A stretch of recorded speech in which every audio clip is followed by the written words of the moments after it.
Hello, welcome to the last of the post-coronavirus lectures on Hannah Arendt's Origins of Totalitarianism.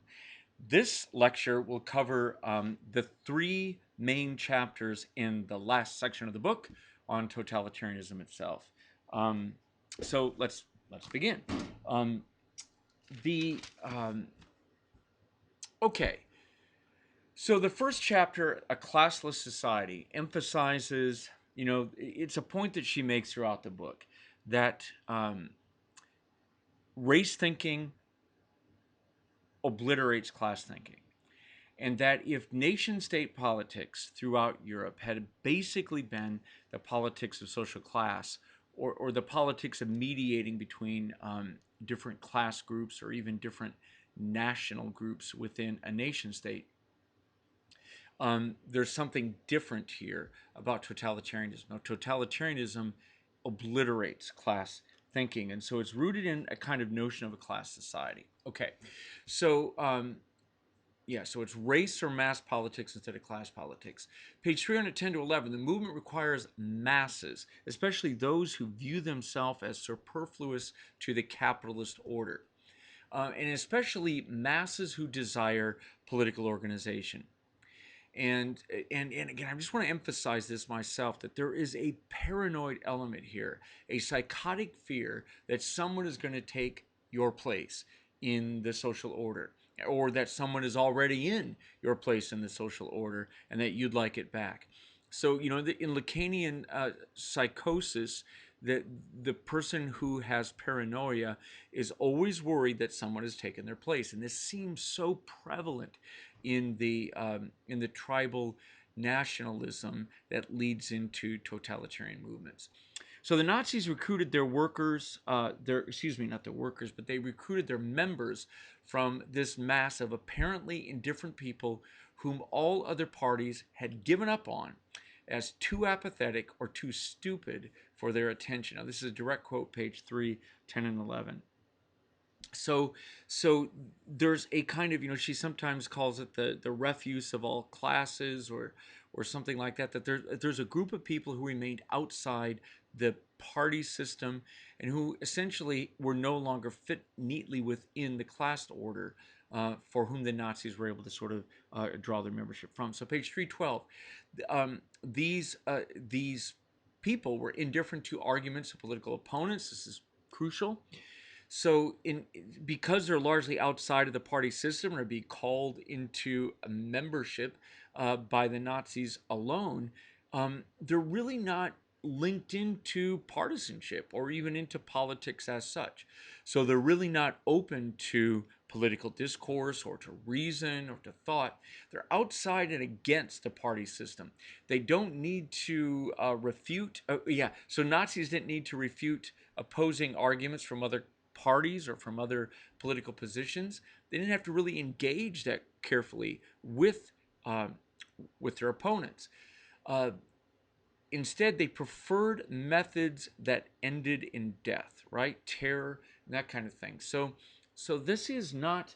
So the people who were proto-Nazis or became Nazis weren't available for persuasion by other parties. So the totalitarian movement, the totalitarian politics, again, is drawing on people who had largely remained or had been outside of the political order and outside of the class order up until then.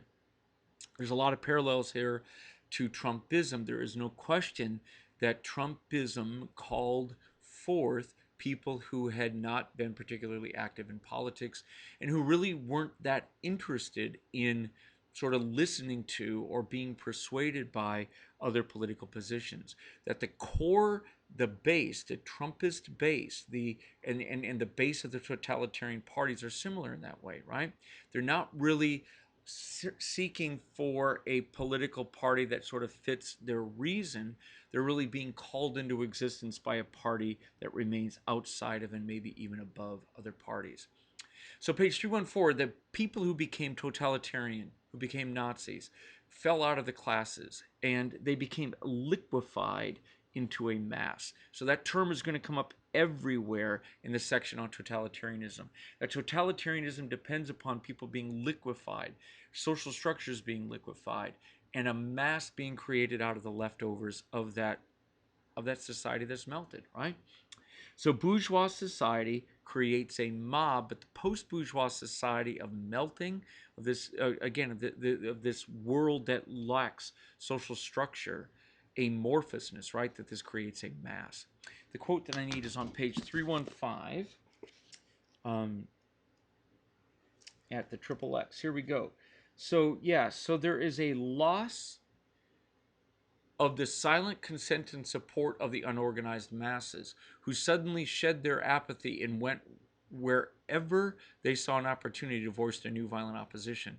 The fall of protecting class walls transformed the slumbering majorities behind all parties into one great, unorganized, structureless mass of furious individuals who had nothing in common except their vague apprehension that the hopes of party members were doomed, that consequently the most respected, articulate, and representative members of the community were fools, and that all the powers that be were not so much evil as they were equally stupid and fraudulent, right? Yeah, so the birth of this new terrifying negative solidarity, the unemployed of the Social Democratic Party, and so on. So this is not the people who had formed the traditional extreme right, but it involved other people as well. Okay, so again, there's a lot of parallel here in some of the work that's been done on the Trumpist movement, right? That there was a kind of, again, a kind of people being called forth that hadn't been part of the party apparatus before, of the party system. Page 318, there's a loss of particularity among the displaced by the capitalist system, or even by simply the changes of national boundaries, right? A loss of particularity. So if most political parties, again, represent a part of society, which is what party means, a part, then the whole of society itself, right, is above that whole, and you recognize that, right? So the individual is part of the state or part of the society through a party, right? The party organizes and is a particularity. You're in a particular class, you're in a particular region, you're in a particular profession, right? That there's a particularity here, and that's blown away. So that means that in this new totalitarian system, the individual is linked directly up to this society, the totality, through the party, okay? The party above the party, the movement, right? The movement. The party is really the front of the movement, so it's a movement. So, so this is true on page 19, 319 of the Bolshevik movement. Lenin feared what my friend Mark Worrell and I have called atopia, which is a world where people are not in their place, right? Where places have been removed. Not dystopia, bad place, not utopia, good place, but atopia, a kind of rootlessness, right? Stalin, however, who came after Lenin, sought out the creation of atopia by destroying social structures, right? Liquidating peasants, for example, liquidating middle-class people, liquidating workers themselves, moving populations around, right? Reorganizing communes and so on. And so Stalin often tried to atomize individuals. And then even after he did all this liquidation, he liquidated the liquidators as well, creating a kind of, again, sliding, unstructured atopia of isolated, atomized individuals, okay? So the entire society then became a kind of forced labor camp under the direct control of the party apparatus. So Stalin then destroyed all autonomy, engaged in purges, even family and special love between people and places and so on was viewed as a kind of something that was problematic for the Bolshevik totalitarian movement. So the goal was to, again, to leave people to smash all existing social structures, leaving nothing but the dust of individuality behind, in the kind of the phrase of Durkheim. So page 323 is where I'm supposed to go here. Yeah, okay. So totalitarian movements are mass organizations of atomized, isolated individuals, right? Compared with all other parties and movements, Their most conspicuous external characteristic is their demand for total, unrestricted, unconditional, and unalterable loyalty of the individual member. Okay? This demand is made by the leaders of totalitarian movements even before they seize power, proceeds to totalitarian organization of the country under their actual rule. Okay? So you have to have this complete and total obedience directly to the movement, right? As led by a Führer who's also the leader of the party. Okay. So really important here. So you smash all of the intervening social structures, leaving behind individuals who are free-floating and atomized and are therefore able to sort of fully bond with or connect to and be subject to the party, the totalitarian party. The alliance between the mob and the elite. So one of the things that gets destroyed is the class system gets destroyed. Okay, so you have let's say that this is the bourgeoisie. You have both people above the elite and people below the mob who are outside of the bourgeois order and have contempt for it. And she says that there's a temporary alliance in totalitarianism and Nazism between the people who are kind of displaced but above the bourgeois order and those who are displaced and below the bourgeois order, right? And so, and both have a kind of destructive orientation to the world, right? They're outsiders to the bourgeois order. They feel either above or below it, but definitely outside of it, a bourgeois society. Page 329, she writes about necrophilia, really a desire for destructiveness, a desire for death, a desire to die and to kill is kind of an element of this. I don't have time to really talk about it, but I wanted to just sort of point to Erich Fromm's, I can't find it now, Anatomy of Human Destructiveness, right? Yeah, here it is, which is really the book to read to follow up on this notion that there's something like an emergent necrophilia, not life-loving orientations, but a kind of death-loving orientation that emerges in these movements. Okay, so nihilism, that sense of burning it all down, that's part of this as well. And so destructiveness as a core sort of psychic structure, even a core sort of political platform. So it's not quite authoritarianism, as Arendt argues at multiple points in this section here, that authoritarianism and destructiveness, in the sense of this nihilistic totalitarianism, have a different logic. You're trying to kill people here, not force them to submit to an ongoing, permanent structure of domination. You're really trying to just sort of purge the world of enemies, right? All right, so chapter 11, then, the totalitarian movement.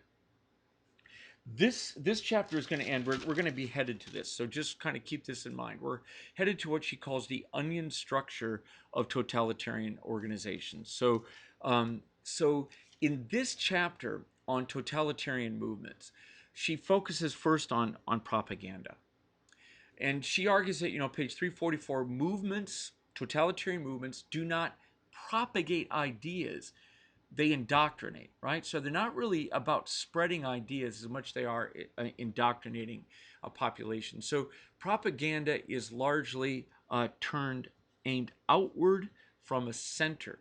And it has an influence on people who are inside the movement and people at the edge of the movement. And then it kind of has a kind of demoralizing effect on those outside of the movement.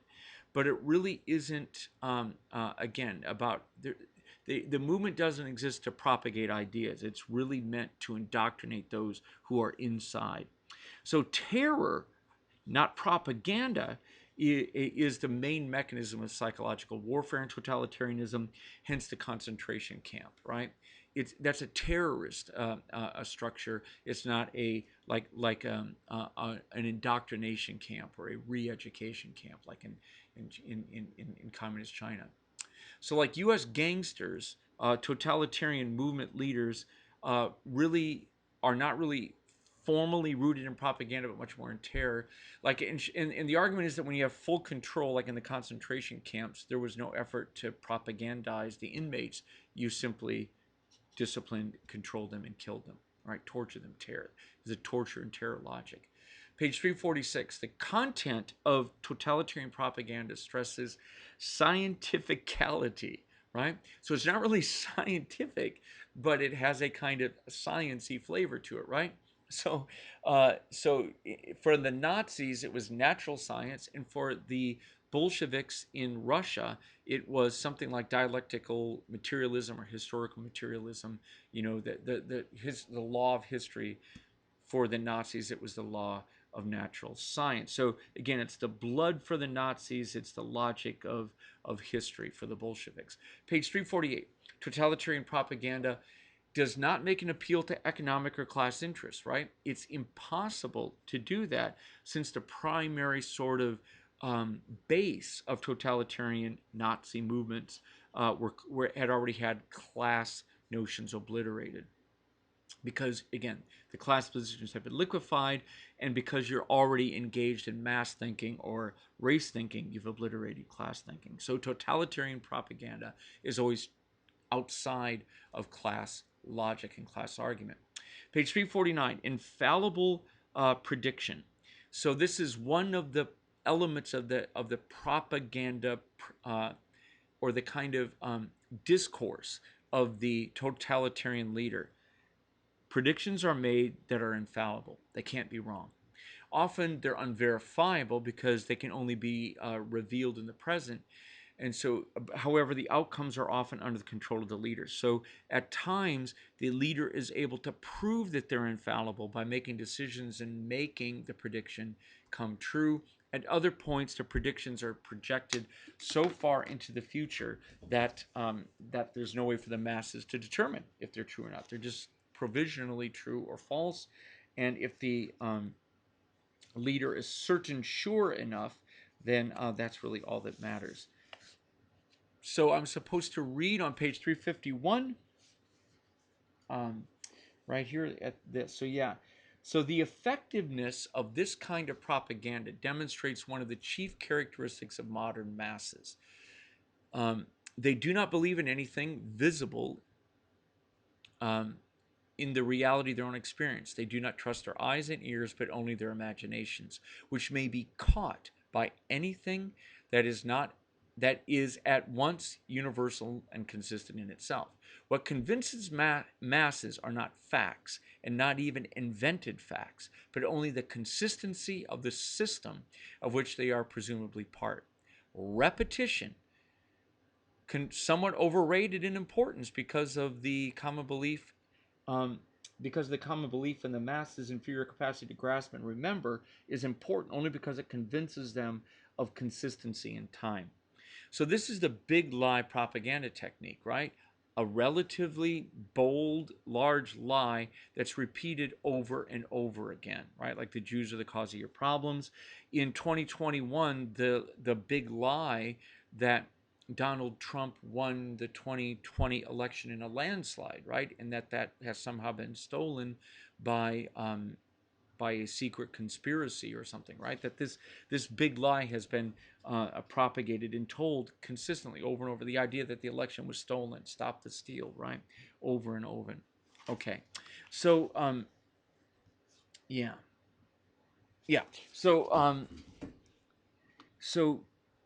So masses then, the content of totalitarian in propaganda, the masses are obsessed by a desire to escape from reality, right? They're essentially in a homeless utopia that they are uncomfortable in, right? They're very, again, paranoid. There's kind of a psychotic element to this, right? They're not in a fixed place, or they're rootless and so on. And so there's a strong desire for consistency.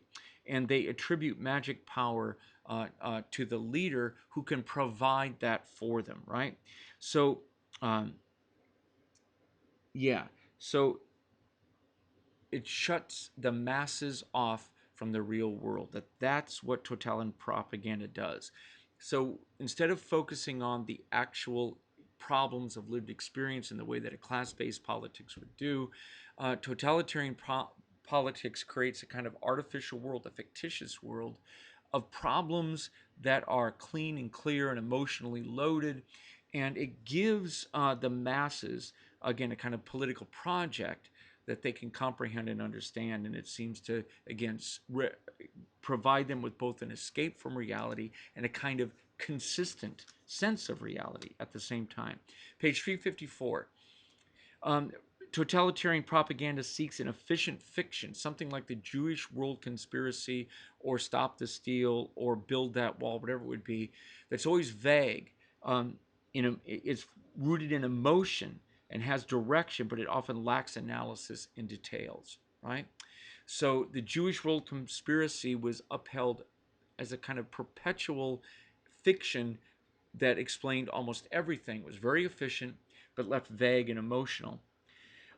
Page 360, the Volksgemeinschaft, right? The folk, the Volk, the people, right? The folk, is a kind of positive of the totalitarian propaganda of the nation, the folk, the racialized folk, as against, again, the racialized Jewish conspiracy on the other side. So, again, wherever you have a Volk, you really you really have something racial going on here, and something that easily leads into fascism or into totalitarianism. Page 361. The propaganda is often, totalitarian propaganda is functional for organization more than persuasion, right? And this is where this next image is coming from. So the propaganda isn't meant to persuade someone who has no desire to be a part of this movement, but it is important for sustaining and maintaining the structure of the movement itself.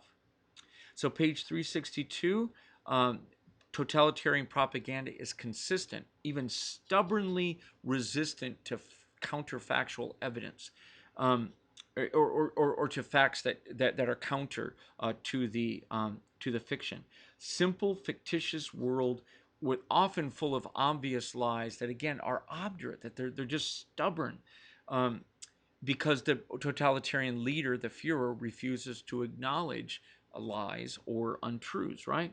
The content is not questioned by the followers, nor is it debated. There isn't like a desire among the masses to debate the fine points of policy.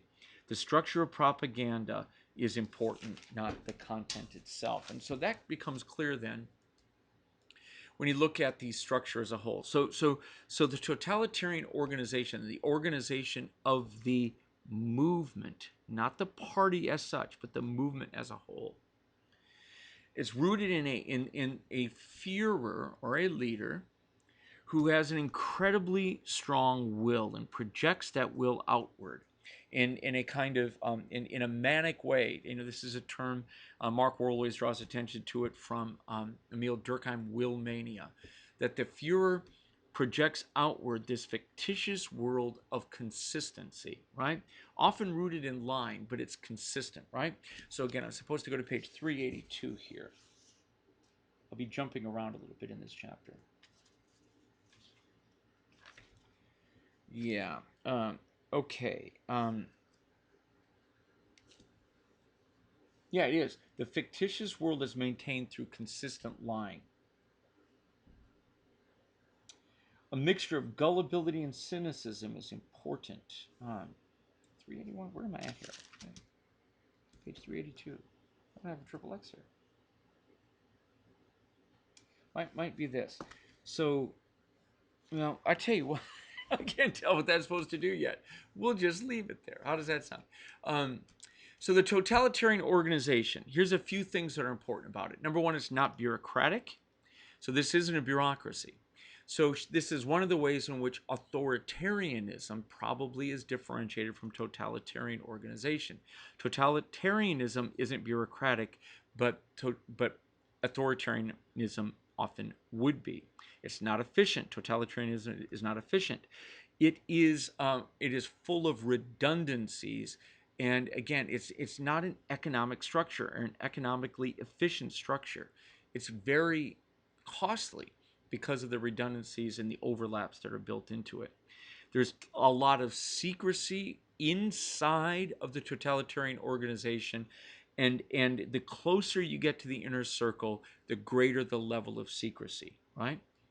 And then page 387, there's a kind of this isn't the term that she uses, but a kind of cadaver obedience. Um, that one totally submits to the will of the leader, one totally obeys, right, the leader without really thinking that. And she keeps using this idea that this is something that that Henry Dix finds constantly in the language of his interviewees when he's interviewing concentration camp, um, um, officials. This idea of cadaver obedience. You obey as though you're not alive. You don't want to be alive. You don't want to be thinking and being spontaneous and so on. You lock yourself in to following without reflection, right? To just follow the orders of those above. You need that almost, right? Okay. So some other, so here's the basic structure. You begin with the Führer, who is, again, strong will, often inconsistent. It's not the orders of the Führer that matter, the previous orders, it is the will. So the Führer is always capable of completely undoing anything at any moment, okay? The Führer is surrounded by an inner circle. And again, it depends upon the moment here. Sometimes she collapses these two together. I'm going to leave them separate. There's an inner circle. They're surrounded, or at least linked to an elite series of elite formations within the party. So there's an inner circle of close confidants in the party to the Führer. Then there's elite formations, paramilitary formations, paraprofessional formations, parastate formations. Then underneath that are parties, or surrounding that are the partisans, the members of the party themselves. Surrounding that are what we call sympathizers or fellow travelers, who are members of front organizations. So they're not technically members of the party. They're members of their fellow travelers and sympathizers in front organizations that are disconnected from the party, but that nevertheless are crucial to the movement. So they're part of the movement, but not technically part of the party. And you have the outside world outside of that. Okay? Okay. So the argument that she makes is that she actually begins this chapter by writing about the front organizations, arguing that this is sort of like the great innovation of totalitarian structure. Front organization. So what's a front organization? So it's an organization that, again, it's not the party, but it carries forward party beliefs. So it's kind of like a front-facing facade of the movement. It makes the movement seem incredibly diverse, incredibly broad. It's not just a narrow members of a party, right? So this is not a party, it's a movement. If it was only a party, there'd only be a party, but it's a movement. So there's going to be all of these organizations and clubs and groups and businesses and so on that are going to be, again, promoting the cause of the party, of the movement, without being in the party. So the movement is bigger than the party, and that's what these front organizations are. So it's the front-facing, public-facing facade of the movement, and at the same time, the fellow travelers in these front organizations are the public to those who are in the party. So members of the party, the totalitarian party, rarely directly expose themselves to the public on the outside. They expose themselves, or they are wrapped in a kind of cocoon, a cushion of fellow travelers. Hence, so let's get this to the most critical point. To the outside world, what the Führer is saying is insane. It's insane. It's fictitious. It's insane. And so the outside world would view the Führer as crazy. And therefore, if the party members are espousing the views of the Führer to the outside world, they're going to get mocked, humiliated, people will throw rotten fruit at them and so on, and it's not going to go well. So rather than be confronted with that sharp dichotomy between the outside world, which has reality testing, and the inside of the movement, which is locked into a kind of fictitious narrative, the fellow travelers in the front organization, again, buffer it, to use her terms. They provide a buffer so that there isn't that kind of shock of discordance between the statements avowed by the members and the outside world. The sympathizers absorb that. So the sympathizers aren't quite officials, so they may not be right. So it may seem that their craziness or the fictitious things that they're saying are going to be given a little more leeway, or a little bit of eccentricity credit might be granted by the outside world to those as a sympathizer. But the idea is that there's a buffering that takes place. So each one of these layers, she argues on page 367 and 374, each layer performs a double function. Each provides a magic defense of the movement to the outside world.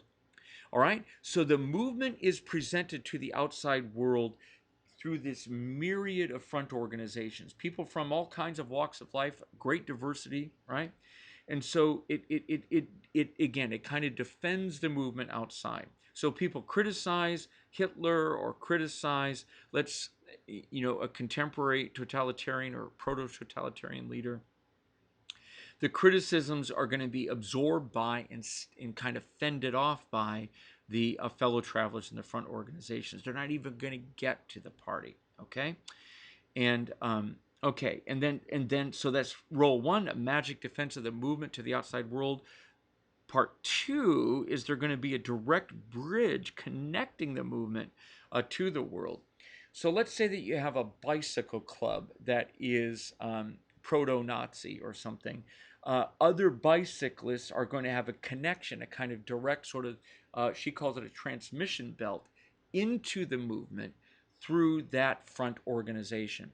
Or let's say there is a Nazi professors association, then other professors are going to have a transmission belt into the movement through that, right? That there's going to be a kind of fellow feeling and a place for an exchange of views or something like that, right? So the movement is going to be defended by these people, and it's also going to be, to a degree, propagated or presented to the public, proselytized almost by this. And each layer does it. So that means that to the public, it is the fellow travelers in the front organizations that are the face of the movement, and they also are a kind of recruiting the public into the movement, right? The members of the party, who are technically formally members, they don't face the public, they instead face the fellow travelers, these sympathizers, right?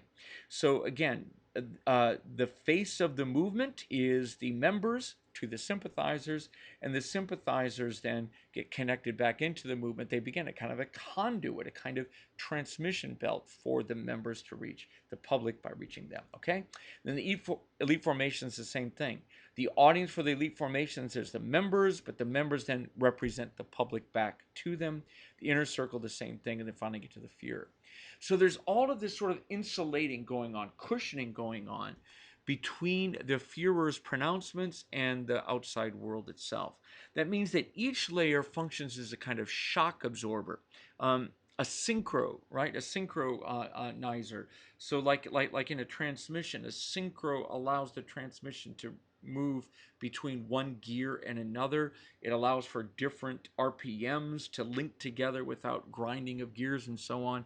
And that's what each of these layers do, right? Think of them as like different gears spinning at different rates, and that each of these sort of these layers allow the fast spin of the Führer to connect with the slow spin of the outside world by absorbing some of the the torque and so on inside.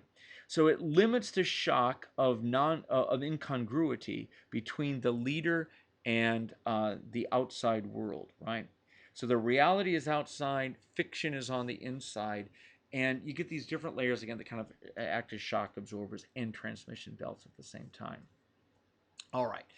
So again, I'll just point to, you can read about it. Her analysis of the Führer statements, this is page 393. Analysis of the inner circle, 367, as well as the elite formations, about 367. The partisan members analyzed about 366, and then the sympathizers, 364 to 6. So again, it's actually an inverse She starts with the outside and moves inward. She starts at the outside of the onion and moves to the inside of the onion. There's another interesting argument that in totalitarian movement, she says, those on the inside, especially the Führer, him or herself, but certainly the inner circle around the Führer, are completely cynical. They don't believe the propaganda. They know it's not true. They know it's fictitious. They have no doubts about it. They know for certain that it's fictitious. And then that cynicism kind of declines the farther out you go. And what she argues on page 382 is that the only people in this whole system who are lockstep believers, who are fully gullible, who believe everything, are the members of the front organization, the sympathizer. These are the ultimate dupes who believe lock, stock, and barrel, the word said by the insiders, right? They're fully gullible. So the party members are more gullible than elite formations in the inner circle, and they're more gullible than the Führer, or something like that. And then the cynicism. So cynicism increases towards the center of the onion, and gullibility increases towards the outside, with the ultimate gullible a group being these fellow travelers in the front organizations. The outside world is less gullible than they are because they kind of have, again, one foot in the world of reality.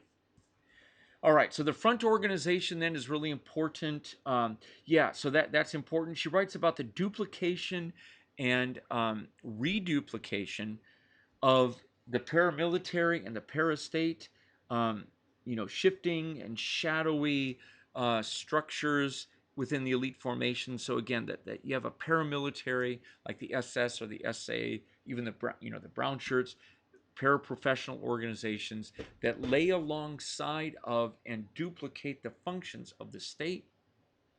So you get all these secret hidden pathways and rivalries and control structures that can be pulled by the inner circle or by the Führer. And it's a mechanism to maintain power through this. So secret societies, she labels all of this as secret society in broad daylight. That's what a totalitarian movement actually is. So again, this is chapter 11 then, that this is the totalitarian movement. This is the way that it operates. It generates movement. It's not a party. It's bigger than a party. As the movement expands and grows, it's constantly melting the world and creating ever new front organizations that absorb larger chunks of the population, who then project the party out, right?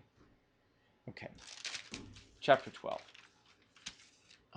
So this is probably the most important chapter of the book, Totalitarianism and Power.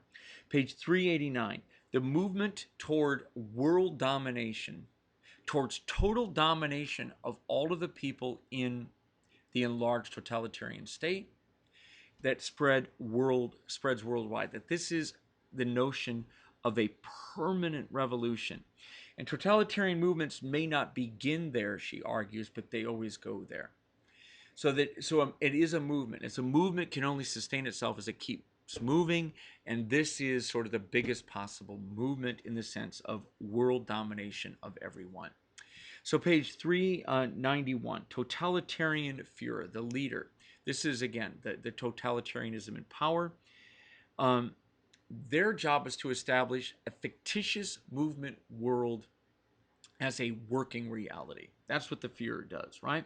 So prevents and then once they get this world created, they prevent it from stabilizing. So the idea is that you have to keep the world hot to keep it melting, to keep the movement going. So you can never let the population cool down. You can never let the movement stop. You never want to have it reverse and become an authoritarian structure to consolidate its gains. You always want to be pushing forward. So it's a movement. You want to keep it melting. So steps then that are taken to avoid the direct, she writes about how many steps are taken to avoid direct confrontation with the reality. The Führer could be significantly embarrassed and the movement shaken if the Führer is forced to confront untruth or forced to confront predictions that didn't come out. So again, part of that onion structure is all about insulating the Führer and the movement from facts on the outside, right? From reality, okay? All right. So the so-called authoritarian state. So there's three parts to the totalitarian power: the authoritarian state, the secret police, and then the concentration camp. So we'll do these in turn. So first of all, the so-called authoritarian state, and really quick, that this is not make sure we get this right here. That this is not. It's bothering me. Yeah, it's not authoritarian state. I didn't think so. It's totalitarian state. There, the so-called totalitarian state. And she puts it in quotes because, again, it really isn't a state. The totalitarian state is kind of an oxymoron, right? So, page 392, atopia, the removal of all fixed positions and a kind of creation of a kind of rootlessness is a precondition for totalitarian rule. You wind up with a mass society of atomized individuals uprooted from any particularity. We already talked about that. All individuals within the society have a direct hookup into the universal movement, right? So they're not particularized into professions or callings or parties or guilds or movements or unions apart from the totalitarian movement. So the direct hookup. So this involved the liquidation of all particularity and fixed social structure. You liquidate the law on page 395 by creating a state of exception. This is always part of the totalitarian movement. You set aside the law not by eliminating it entirely, but by disregarding it or negating it, by declaring it null and void at the moment in a state of exception. This is what military rule is, or emergency powers, right? It sets aside the law and it gives the totalitarian Führer unlimited power. Liquidate the state power and the bureaucracy with duplicated and even more than duplicated, a multiplicity of offices, right? So this is that idea we talked about earlier. Create paramilitaries alongside and over the military. Create paraprofessional organizations alongside and over other associations. Create parastate structures, Nazi party structures alongside the state structures and above the state structures and so on. And then to duplicate them and over duplicate them and have them cross hatch, right? And all of this is a way to, again, to kind of negate the existing state, to not take it over, but to actually negate it, right? To break it down and negate it, to liquidate state power and bureaucratic power with this duplication that goes on. So page 398, the movement then, keep it moving. You want to liquefy, right? You want things liquid, moving. You liquefy classes into masses. You want things moving and destroying social structure. So again, it's like everything else. It's sort of like once it gets going and you get a certain volume or a mass that's liquefied and moving, it can then touch and cause other classes to dissolve and turn into masses, or other structures to dissolve and turn into, again, a kind of a greater mass of the movement itself, right? Okay. So you keep an intentional vagueness of administration. The will of the leader is the only sovereignty, so no precedent. Anything can be overturned at any time, right? Again, overlapping structures and overlapping jurisdictions. Exceptionally flawed bureaucratic form here. In terms of Weber's bureaucracy, this doesn't even come close to aligning with Weber's bureaucratic form. Loyalty matters more than competence. This is very inefficient. It's economically expensive, but it does enable the Führer to wind up with more power. Page 402, she called this planned shapelessness of the state. Power resides in the shadows, page 403, rather than in the light. And page 403, she has this interesting a connection really to Foucault's Discipline and Punish. The more visible a structure is, the more visible an authority is, the less power it has in a totalitarian regime. The power is all in the shadows, right? The what does she call it? Let's just call it the false, or the kind of the false front state, the fake state, is present in visible. So the real power is hidden. So this is much closer to Foucault's, disciplinary society, or the society of total surveillance. Page 403, not bureaucratic administration.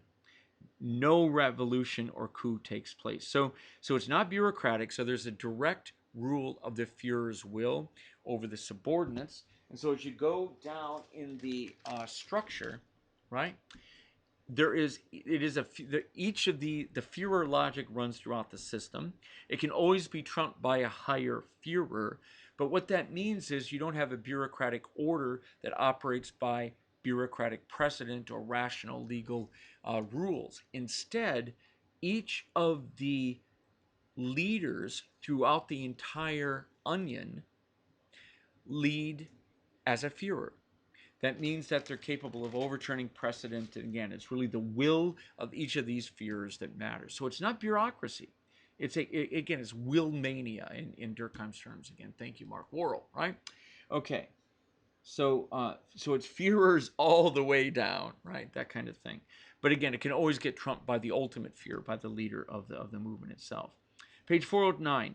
And again, this means that secrets are almost impossible, and the power base remains, it can't be overturned because of the duplication which allows for spying, right? There's spies on spies on spies. The duplication allows the Führer to constantly keep other people in check by having spies reporting directly to them. Stalin was a master at this. So policies are also shapeless, not just the structure, but the policies are. So the cost of totalitarianism is quite high in terms of economic and social costs. Point 410, war accelerates the movement. It heats things up. It causes greater liquefaction, and it increases the speed by which the movement grows. So you often see totalitarian movements head to war. Arendt think that's why Hitler rushed to war. Page 411. There's an insanity of plans that are impossible. I'm supposed to quote this. This is the section, that's really disturbing. My graduate course last week was talking about what might happen had all of the Jewish people been exterminated in the camps. What would have happened? Well, page 411, Arendt tells us what probably would have happened. The last years of Nazi rule, there was a crazy plan, right, to carry out the extermination of all of the Polish and Ukrainian people, 170 million Russian people, the intelligentsia of Western Europe, such as the Dutch and the people of Alsace and Lorraine, as well as all of those Germans who would be disqualified under the Reich Health Bill. Anyone who had kind of like a heart or a lung problem would be killed. Their family would probably be sterilized or killed as well, right? And then the perspective, the planned community alien law. So in other words, a massive number of German people would have been assassinated through an expansion of the camps. So the camps would have been a permanent part of the regime. So what would have happened? Other enemies would have been put in, other impurities would have been put in this drive toward totalitarian purity, and then to go global with it. Okay, so that's what would have happened. So this is literally insane. It's impossible.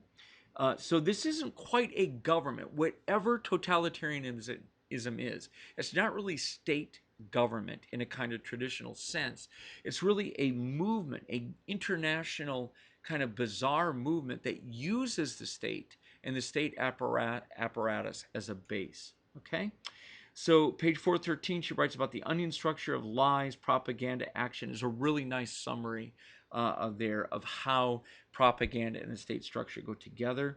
Again, everything is action. Propaganda matters less than action. Ideas matter less than action. Page 415, this whole structure is economically irrational.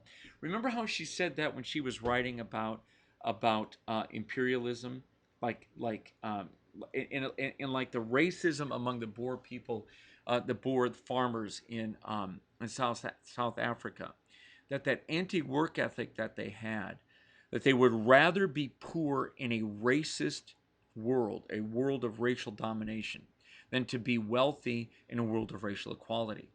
So they were willing to sacrifice economic rationality or profit or capital accumulation in order to sustain domination over someone else, racialized domination. And on page 415, that's the same thing with totalitarianism as a whole. They're seeking world domination, but not maximization of capital, right?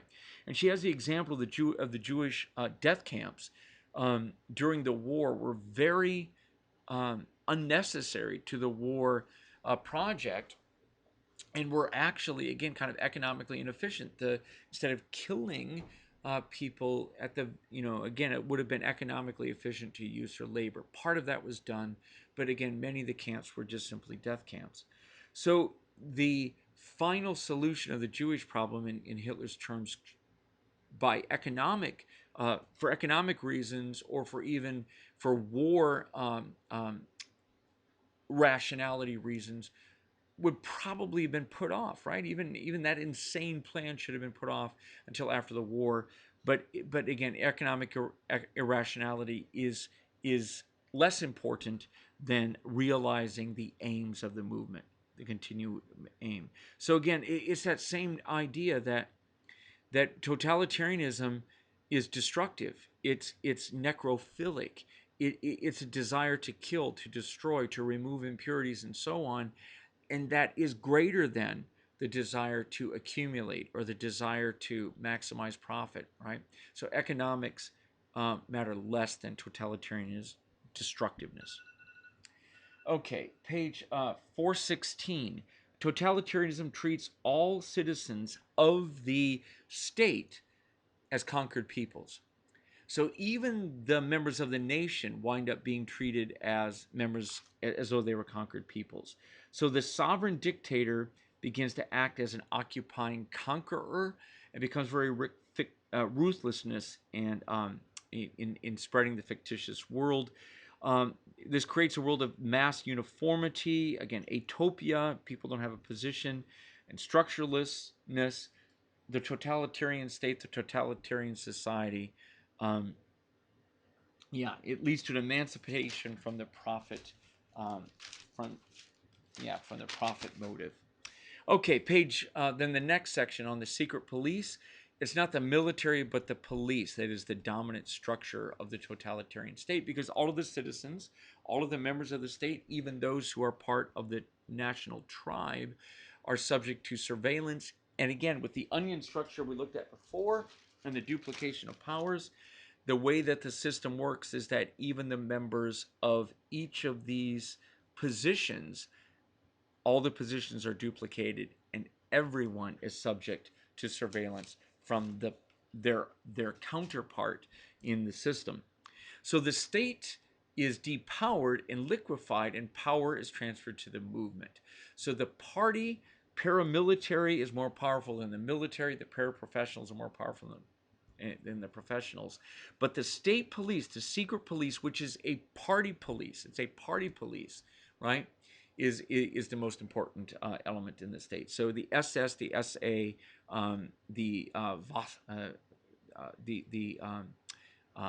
the Gestapo, and so on, all wind up part of the party apparatus. Page 421. Secrecy is power.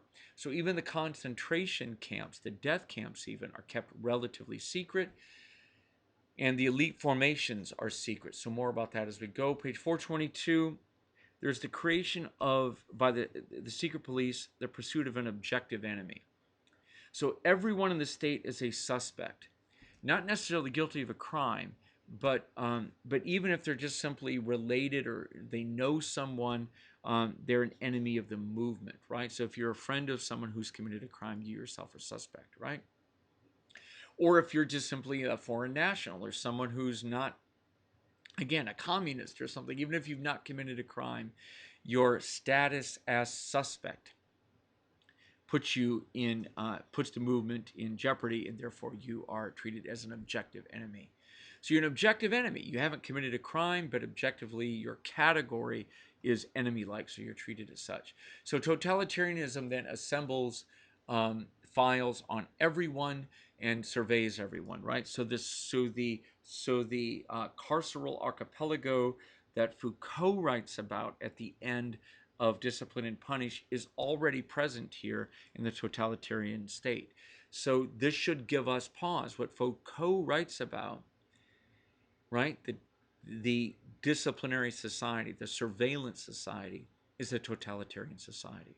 Okay, and it almost is by necessity. Okay, so the entire population then is suspect, and then political, the potential objective enemy. Page 428 to 9, um, yeah, that the party, the movement is contemptuous of economic and financial matters. The state police is contemptuous of this as well. You're not trying to be efficient or anything like that. You're not seeking profit. You're not seeking capital. You're seeking power. Lots of double agents are used. Purges are used. Page 431. The secrecy, and so on. All of this complexity of the secret police. Anonymous death. Yeah. So here she's foreshadowing what comes, that the secret police become masters at eliminating not just a person, but eliminating even the memory of the enemy. Forcing those who knew someone who's been killed to disavow their knowledge of them, right? Forcing someone to divorce an arrested enemy to prevent themselves and their children from also being arrested. So the memory of enemies is erased. The victim of the regime never existed, never been alive. So it's a total negation. So the totalitarian state police can totally obliterate anyone, even entire categories of people. So the next section is the concentration camp as total domination. So this is the last part of totalitarianism in power. This is sort of the essence of the book. This is what she's famous for. Page 438, there's a reduction to bare life in the camps. We're going to be reading Giorgio Agamben later in the semester. The recordings are already online. Agamben takes so much of his argument in Homo Sacer from Arendt here. So those who wind up in the camp lose their juridical status, they lose their morality and ethics, and they lose the capacity to maintain their individual existence. They simply lose, they cannot live a morally qualified life. They become bare life, right? So they become undead in the language of almost any a contemporary, zombie film or something. You become caught between the first and the second death, right? And in many ways, you die the symbolic death. You lose your civil status in civil society before your body is killed. In other times, you might survive, be brought in, and then once killed, the records of you are killed as well. Page 439, the reality of the camps then is so horrible, with so much suffering, that it's not believable even to the inmates. There's a footnote there with Bruno Bettelheim that's worth reading on page 439 about the camps as being so unreal, that they're outside of reality. It's hard to do reality testing. They seem fictitious. They're so horrible, right? And anyone who's read about them, again, there's a new edition of this out, of Eugene Kogan's book, The Theory and Practice of Hell, with a new preface. And again, to me, I'm just astonished really at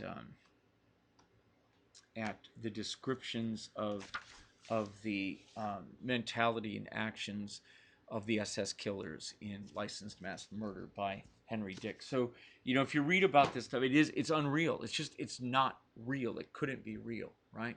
And so that sense of unreality it pervades the camps. Very disorienting.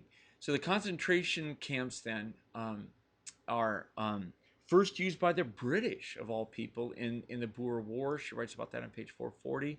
And the term was protective custody, putting people in protective custody. And that term was also used by the Nazis. Page 441, concentration camps then become central to totalitarian power. It's like the essence of totalitarian power. Why?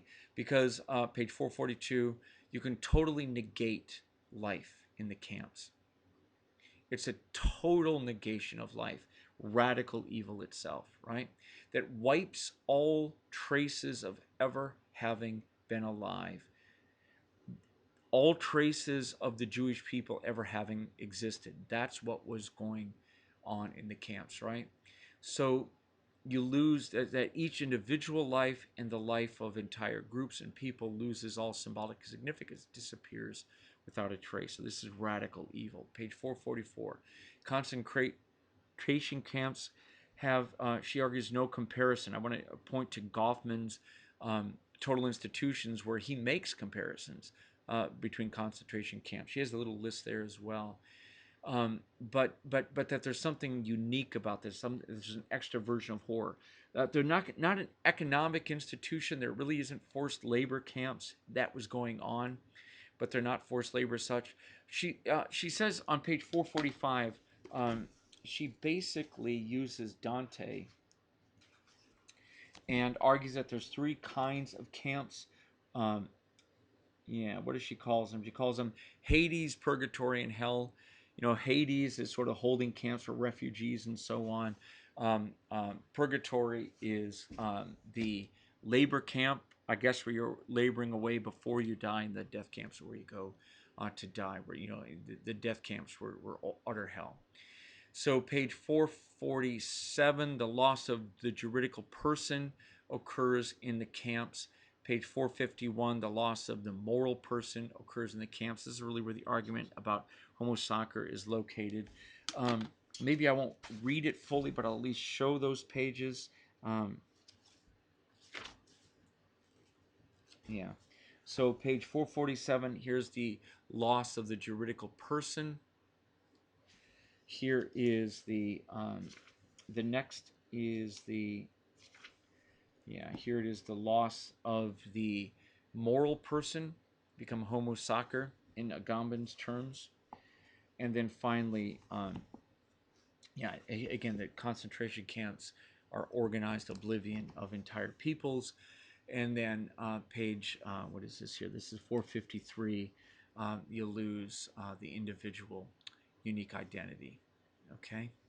And so, so there's descriptions here of what goes on, of how torture is being used.